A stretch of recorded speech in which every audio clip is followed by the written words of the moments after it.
Hi everyone, in front of me I've got Samsung Galaxy A13 and let me share with you how to check IMEI and serial number on this device.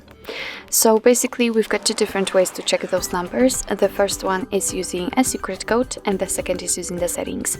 And of course I'll show you both. So let's begin with the fastest one, which requires the secret code.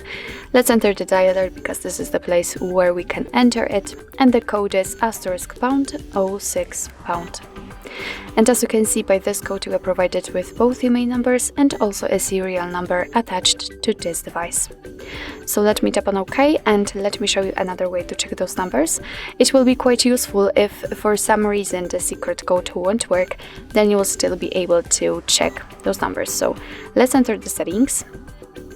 Here we have to scroll down to the very bottom to find About Phone, and as you can see, right in this section we've got the serial number of this device and also both IMEI numbers for different SIM slots.